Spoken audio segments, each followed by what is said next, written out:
Hi friends, welcome back to my channel. Friends, ಇವತ್ತು ಹಳ್ಳಿ ಶೈಲಿಯಲ್ಲಿ ಚಿಕನ್ ಸಾರು ಮಾಡೋ ವಿಧಾನ ಹೇಗೆ ಅಂತ ತೋರಿಸ್ತಾ ಇದ್ದೀನಿ. ಇದು ಮುದ್ದೆಗೆ ತುಂಬ ಚೆನ್ನಾಗಿರುತ್ತೆ. ಹಾಗೆ ಅನ್ನಕ್ಕೆ ಜಾಸ್ತಿ ಸಾರು ಹಾಕ್ಕೊಂಡು ತೆಳ್ಳಗೆ ಕಲಿಸ್ಕೊಂಡು ತಿಂತಾಯಿದ್ರೆ ತುಂಬಾ ಚೆನ್ನಾಗಿರುತ್ತೆ. ನೀವು ಒಂದ್ಸಲ ಖಂಡಿತ ಟ್ರೈ ಮಾಡಿ. ಮಾಡೋ ವಿಧಾನ ಹೇಗೆ ಅಂತ ನೋಡೋಣ.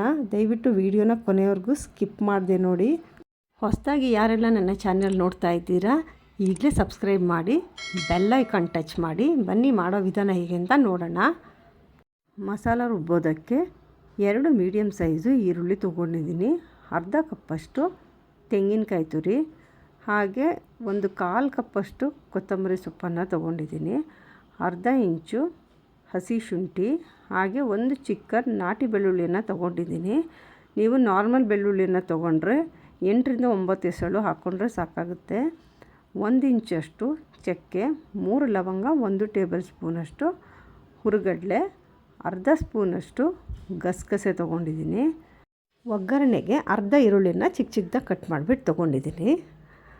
ಅರ್ಧ kg ಚಿಕನನ್ನು 3ರಿಂದ 4 ಸಲ ಚೆನ್ನಾಗಿ ತೊಳೆದ್ಬಿಟ್ಟು ಇಟ್ಕೊಂಡಿದ್ದೀನಿ. 2.5 ಟೇಬಲ್ ಸ್ಪೂನ್ ಧನಿಯಾ powder, 1 table spoon chilli powder, ಅರ್ಧ ಸ್ಪೂನಷ್ಟು ಅರಿಶಿನ ತೊಗೊಂಡಿದ್ದೀನಿ. ಪ್ಯಾನ್ಗೆ 1 ಟೇಬಲ್ ಸ್ಪೂನ್ ಎಣ್ಣೆ ಹಾಕ್ಕೊಂಡಿದ್ದೀನಿ. ಈಗ ತಗೊಂಡಂಥ ಎಲ್ಲ ಮಸಾಲ ಪದಾರ್ಥಗಳನ್ನು ಇದರಲ್ಲಿ ಹಾಕಿ ಹಸಿ ವಾಸನೆ ಹೋಗೋ ತನಕ ಚೆನ್ನಾಗಿ ಫ್ರೈ ಮಾಡ್ಕೋಬೇಕು. ಈರುಳ್ಳಿ ಕಲರ್ ಚೇಂಜ್ ಆಗೋ ತನಕ ಫ್ರೈ ಮಾಡ್ಕೋಬೇಕು. ಈರುಳ್ಳಿ ಫ್ರೈ ಆದ ನಂತರ ಈಗ ಧನಿಯಾ ಪೌಡರ್ನ ಹಾಕ್ಕೊಳ್ತಾ ಇದ್ದೀನಿ, ಚಿಲ್ಲಿ ಪೌಡರ್ನ ಕೂಡ ಸೇರಿಸ್ಕೊತಾ ಇದ್ದೀನಿ.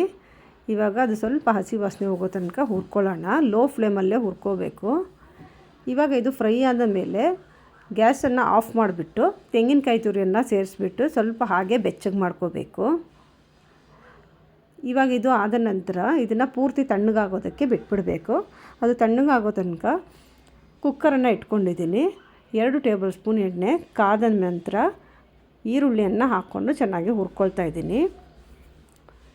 ಈರುಳ್ಳಿ ಕಲರ್ ಚೇಂಜ್ ಆದ ನಂತರ ಇವಾಗ ತಗೊಂಡಂಥ ಚಿಕನನ್ನು ಇದರಲ್ಲೇ ಆ್ಯಡ್ ಮಾಡ್ಕೊಳ್ತಾ ಇದ್ದೀನಿ.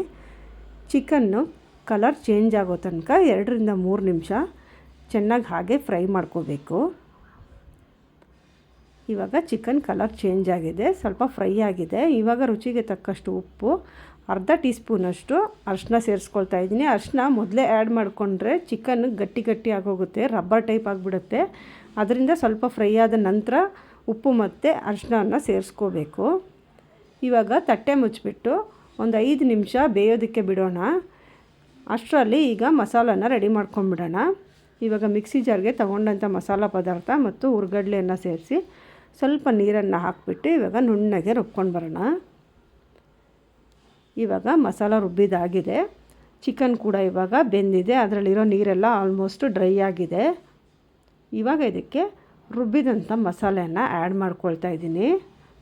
ಮಸಾಲ ಸೇರಿಸಿದ ಕೂಡಲೇ ಇಮಿಡಿಯೇಟ್ ನೀರನ್ನು ಹಾಕಬಾರ್ದು. ಒಂದು 2ರಿಂದ 3 ನಿಮಿಷ ಆ ಮಸಾಲೆಯಲ್ಲೇ ಚಿಕನನ್ನು ಫ್ರೈ ಮಾಡ್ಕೋಬೇಕು. ಈ ರೀತಿ ಮಾಡೋದ್ರಿಂದ ಟೇಸ್ಟ್ ಇನ್ನೂ ಜಾಸ್ತಿ ಆಗುತ್ತೆ. ಇವಾಗ ಇದನ್ನು 2ರಿಂದ 3 ನಿಮಿಷ ಫ್ರೈ ಮಾಡಿ ಆಗಿದೆ. ಇವಾಗ ಇದಕ್ಕೆ ನೀರನ್ನು ಸೇರಿಸ್ಕೊಳ್ತಾ ಇದ್ದೀನಿ.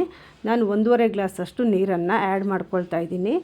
ಈ ಸಾರನ್ನು ಆದಷ್ಟು ತೆಳುವಾಗಿ ಮಾಡಿಕೊಂಡ್ರೇ ತುಂಬ ಚೆನ್ನಾಗಿರುತ್ತೆ, ಗಟ್ಟಿ ಮಾಡೋದಕ್ಕೆ ಹೋಗಬೇಡಿ. ಇವಾಗ ಲಿಡ್ ಕ್ಲೋಸ್ ಮಾಡಿಬಿಟ್ಟು 2 ವಿಷಲ್ ಕೂಗಿಸ್ಕೊಳ್ಳೋಣ. ಇವಾಗ 2 ವಿಷಲ್ ಕೂಗಿಸ್ಕೊಂಡಿದ್ದೀನಿ. ಈಗ ಪ್ರೆಷರ್ ಹೋದ ನಂತರ ಲಿಡ್ ಓಪನ್ ಮಾಡಿ ನೋಡೋಣ. ಕೆಲವರಿಗೆ ಕುಕ್ಕರ್ ಸ್ಮೆಲ್ಲು ಇಷ್ಟ ಆಗೋದಿಲ್ಲ.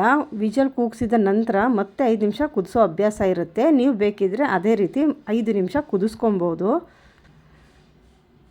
ನೋಡಿ, ಸಾರು ಚೆನ್ನಾಗಾಗಿದೆ, ಚಿಕನ್ ಕೂಡ ಚೆನ್ನಾಗಿ ಬೆಂದಿದೆ. ಈಗ ಸರ್ವಿಂಗ್ ಮಾಡ್ಕೊಳ್ಳೋಣ. ನೋಡಿದ್ರಲ್ಲ ಫ್ರೆಂಡ್ಸ್, ಹಳ್ಳಿ ಶೈಲಿಯಲ್ಲಿ ಚಿಕನ್ ಸಾರು ಮಾಡೋ ವಿಧಾನ ಹೇಗೆ ಅಂತ. ಈ ಖಂಡಿತ ಒಂದು ಸಲ ನೀವು ಟ್ರೈ ಮಾಡಿ, ತುಂಬ ಅಂದರೆ ತುಂಬಾ ಚೆನ್ನಾಗಿರುತ್ತೆ. ಹೇಗೆ ಬಂತು ಅಂತ ನನಗೆ ಕಮೆಂಟ್ ಮಾಡಿ ತಿಳಿಸಿ. ಇಷ್ಟು ಹೊತ್ತು ವಿಡಿಯೋ ನೋಡಿದ್ದಕ್ಕೆ ಧನ್ಯವಾದಗಳು. ಈ ವಿಡಿಯೋ ನಿಮಗೆ ಇಷ್ಟ ಆಗಿದ್ದರೆ ಒಂದು ಲೈಕ್ ಕೊಡಿ. ನೀವಿನ್ನೂ ಸಬ್ಸ್ಕ್ರೈಬ್ ಮಾಡಿಲ್ಲ ಅಂದರೆ ಸಬ್ಸ್ಕ್ರೈಬ್ ಮಾಡಿ, ಬೆಲ್ ಐಕಾನ್ ಟಚ್ ಮಾಡಿ, ಆಲ್ ಬಟನ್ ಪ್ರೆಸ್ ಮಾಡಿ.